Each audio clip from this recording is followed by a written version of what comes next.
All right. Rates are up half a point. Is it time to pull out of the market if you're a buyer? Pete, what do you think? We are live for this week's episode. That's right. So we talked, a few weeks ago about, kind of looking ahead into the market, kind of, very confident that rates would be increasing.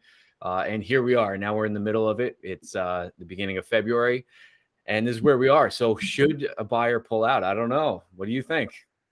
Let's go to the facts.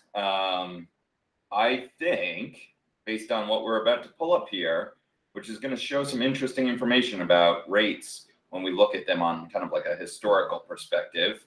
Bear with me here. We're getting this set up here. So let me just see. All right. So let's start with where we are now, right? So as it comes up here, we're looking now at January 20th, right? Because we want to give it some time. We make sure we have the most accurate data. But as of January 20th, rates were around 3.56%. Yeah. So that's where we led with, right? Rates have jumped about half a point from this time last month. And I think what I'm hearing is like a lot of panic out there. Like, oh my God, 3.5%. Like now my mortgage is going to cost too much. I can't buy a house anymore. I got to pull out of the market.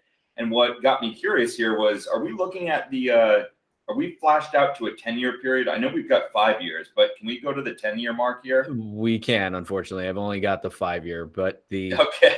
Just so because the 10 just years. Trust me when I say I got curious and I looked back at this the other day to 10 years ago, and rates were hovering right around this, 3.36 mark. And, what is our high point there, Pete? It's from like November of 2018, we were just under 5%.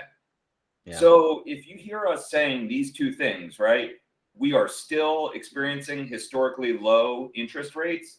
And also if you ever hear us or a lender saying, hey, you shouldn't really be panicking, this is just about the way mortgage rates have been for an extended 10-year period of time. Both of those things are completely true. And I think there are some factors that come into play here with rates jumping up 0.5%. It's okay to panic a little bit, but we're here today to tell you it's no cause for concern.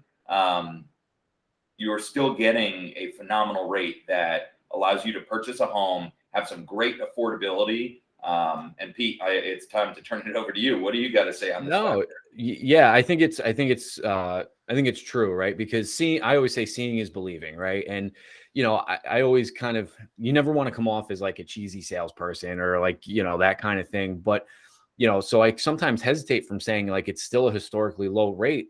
But if you're looking at this chart, I mean, this is just 4 years ago, right? We didn't go back to the, 80s where interest rates were 10 and 15, 16%. This is in the last 4 years. 4 years ago, we were at almost 5%. Here, even with the rate increase from what we've seen over last year, is 3.5%. You're still getting a phenomenal rate. Now, it is true, however, that home values are higher than they were, probably in 2018, right? For the most part.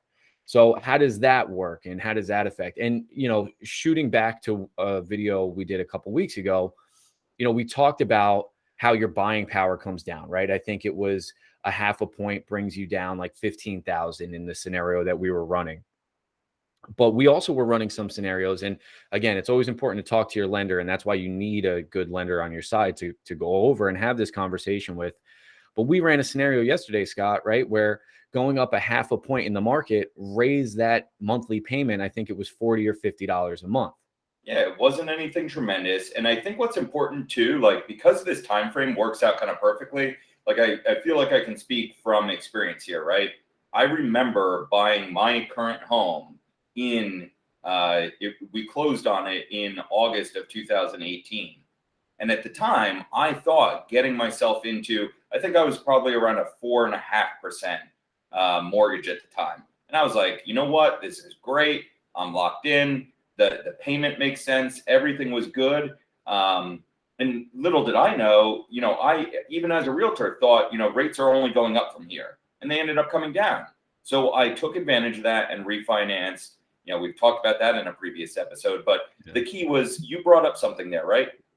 I know for a fact I can't go out and get my same house in the market at the price that I bought it in 2018. That's the biggest thing that's changed. But with the rates coming down, there is that affordability factor where I know I could probably make things work on a similar home that might be $100,000 more in today's market, but the numbers will still work out. So that's what I think we're trying to encourage people is just look at the affordability factor versus worrying too much about what rate it is that you're getting on your mortgage. Because if you can get into the home that you want right now and it's affordable for you, to me, that is what matters most. Yeah, it doesn't matter what interest rate. I say that it's the same thing. It doesn't even matter what the home value is. And we talked about this before too. It's what that monthly payment looks like. And then So go yeah, ahead. do you have the other slide? Because I think it's a good segue into like having that conversation about like how is all of this impacting the market that we're seeing out there, like the actual home values and things like that. So Yeah, I mean, I think the biggest thing is, and this is New Jersey MLS single family market overview for the end of December 2021. So these are final numbers for pretty much all of 2021. mhm. I think the biggest thing, I had a conversation earlier today with a client who called me asking me about this, the same topic. And, we've seen in this particular case, we're seeing that year over year from 2020 to 2021, a 10% increase in median sale price, right? Average sale price increase almost 12%. Yep, That's higher than a normal market appreciation, right? Normal market appreciation is anywhere between 3 and 6%, year over year. yep. So I think there's that, again, misconception that rising interest rates, right, in a normal market typically bring down home values. But what I believe you're going to see more of is not that it's going to bring them crumbling down, where at the end of next year you're going to see minus 10%. You're really just going to see plus 6% or plus 5%, more in line with the norms. The only caveat to that, however, is inventory levels are still historically low. Well, and I think that's the numbers that jump out to me, right? Is we see those whichever number you look at for sales price. Sales price has gone up by 10 to 12% in the last year. Um, if you see pending sales, it's pretty much right in line year over year. You're looking at 14,000 and change, 14,000 and change. But your point is new listings coming onto the market is down 7.6%. So that's our problem in the market right now. And that's why I think, regardless of where interest rates stand today, the worry that I have for a buyer is the longer they wait, like the inventory level remains. And I say that as a worry, but really to me, it's encouraging that, again, we're not in a 2008 situation where we're right on the ledge of a big problem about to happen. Like, yes, I don't think that 10 to 12% appreciation in prices, and sometimes even in different markets, even more than that, can continue. But I think that's in direct correlation with why they've raised rates. They want to try and get that back to a little bit more balanced so you as a buyer can feel like there's a little bit more out there for you to choose from. Maybe some more sellers can start putting their houses on the market.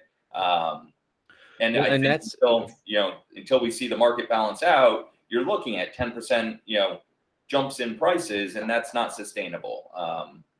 So Yeah, and again, and in terms of selling your home right now, right? I know a lot of people traditionally wait for the spring market. They feel the spring market is a great time to sell your home.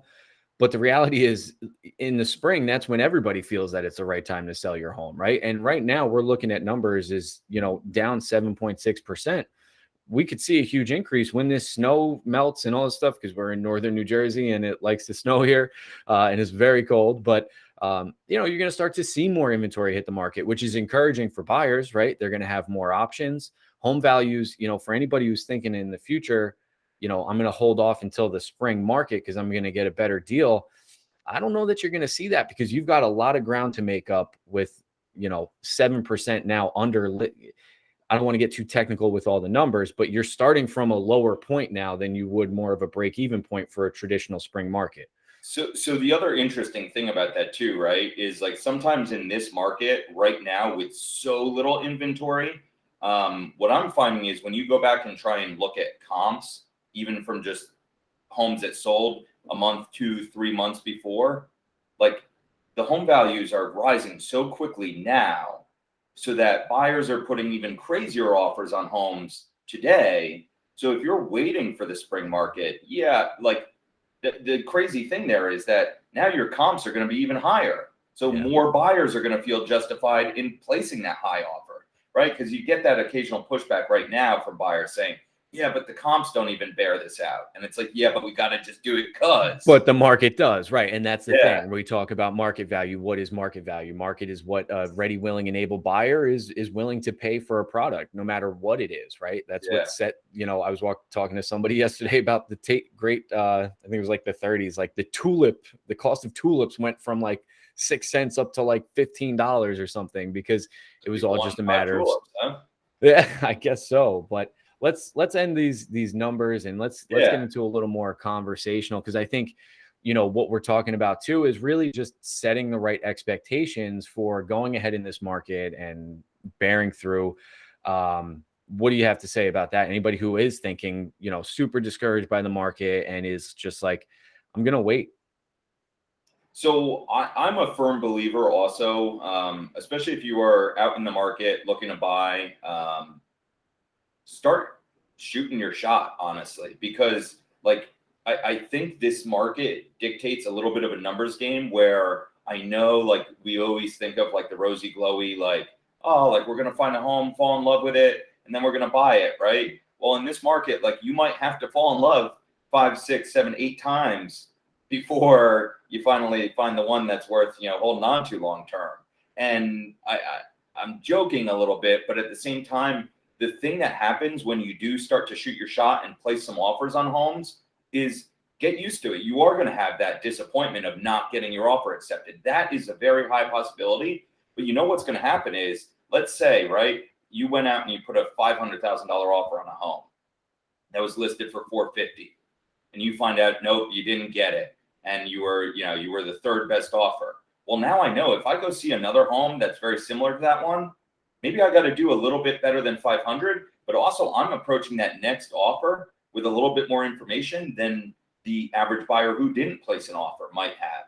So you start to gain more knowledge when you start to place offers. And in this market, I think that's the biggest advantage a buyer can get is just start putting in offers. Get your feet wet.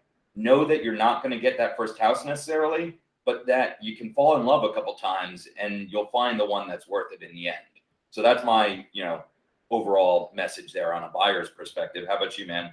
Yeah, no, I think that's a great point, and I think something you kind of touched on too was like, because the market is moving so quickly, right? You figure your typical closing is 60 days from the time you get an offer accepted to the time you close, right? 45 to 60 days.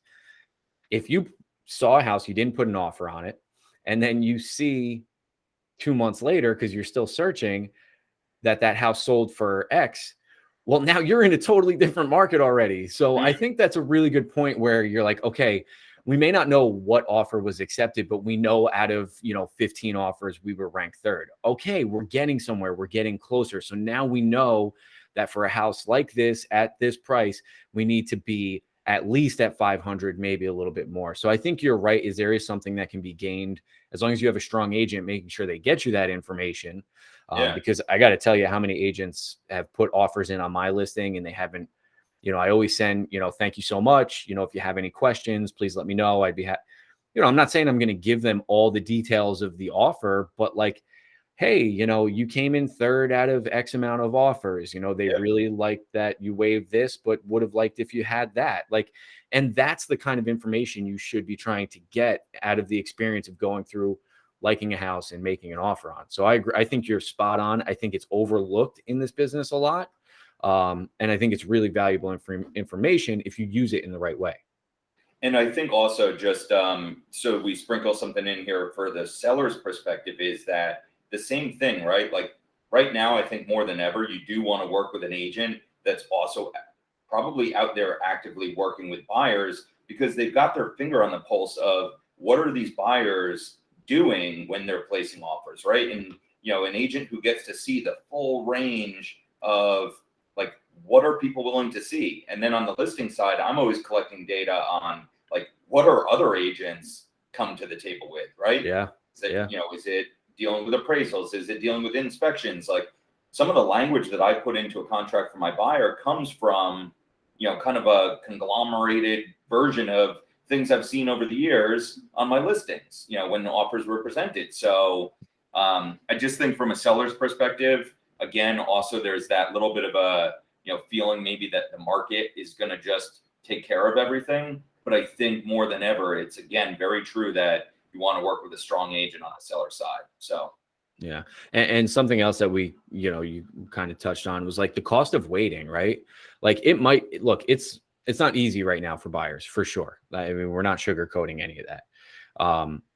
However, if you have the grit to push through, like someone who did in July or August or June of last year, now they're sitting there with a lower interest rate. They're already in their home. They've already built some equity. And with home values rising, they've even gained some equity just naturally in the market. So the cost of waiting could be high. I mean, it's hard to tell the future, but I think it's worth it to make some concessions sometimes. Nothing major, right? You shouldn't take on any environmental or structural issues, nothing like that.